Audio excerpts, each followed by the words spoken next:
I'm going to ask Superintendent German to comment on that. I think that is one of the things that we certainly have been thinking about is, as you know, we are expanding our French immersion to a grade 5 entry in the Lincoln area for September 2012, and the St. Catharines area, or sorry, September 2010, and the St. Catharines area for the following year. So one of the things we will also be considering is starting with grade 1 French immersion as well, and looking at where that might be the best fit, where the demand would be, and be bringing a proposal to trustees after further investigation and research in that area.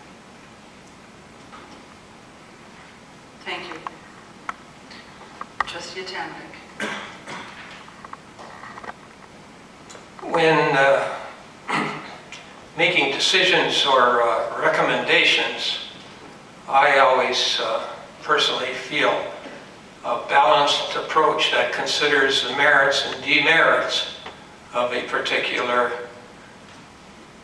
path that's going to be followed should be laid out, and that final decision should be based upon both sides of the picture, if you might like. For instance, the rationale for closing Crowland Central Public School. We have the value of the school to the student, the merits, but there are other things that are not merits that result in making the closing of Crowland Central Public School in considering the student. The value of the school to the student here doesn't take into account psychological effects on those students who are moving, the sociological effects on those students who are moving, the educational demerits that are involved. I might mention the educational demerits result from this major transition from one school to another. And I have already distributed research from the United States concerning the closure of Niagara District Secondary School that takes that into account, and that research was done on mostly elementary students. The smaller school benefits are not weighed against the benefits of the larger school in this value of the school to the student. So these values aren't as great as they appear if you consider the demerits, the psychological effects.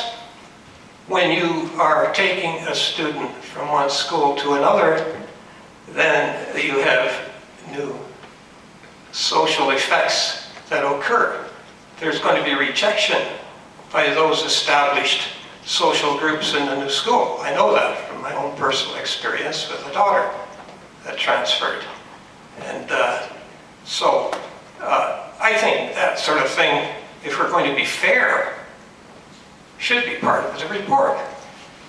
The result may be the same, and the vote may be the same, but we're talking about integrity here and fairness. And then the community can more easily accept the result as one that took into account the needs of all students. I know it's a bit difficult to get those psychological, sociological, and educational effects into a report like this if you don't have the skilled and certified personnel who can offer that kind of information based on their education and experience and using their skills. Because in our organizational chart for this school board, we have an educational psychologist slot, and it's remained empty for the 6 years I've been a trustee. And I've mentioned it a number of times, but it's never been filled, and as far as I know, there's been no attempt to fill it.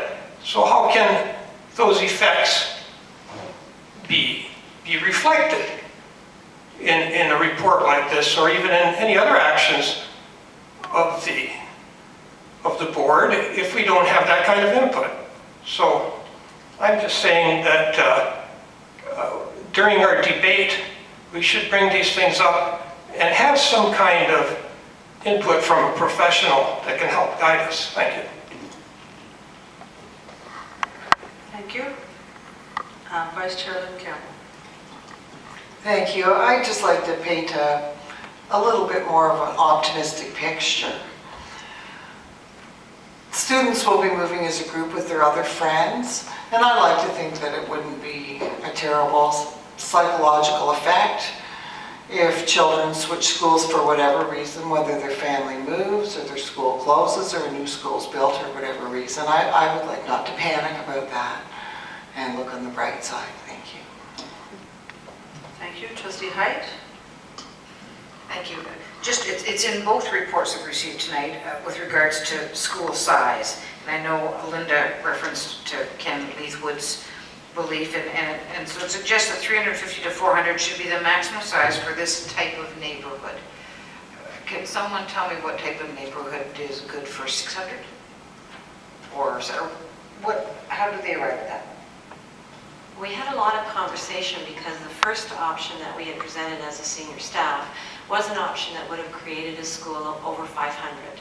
Their biggest concern was that the neighborhood that they live in is more of a homogeneous neighborhood where the students are in a LICO neighborhood where they need more supports in a lot of cases, and they understand that, and they felt that 525 students in the school was going to be difficult for them to accept.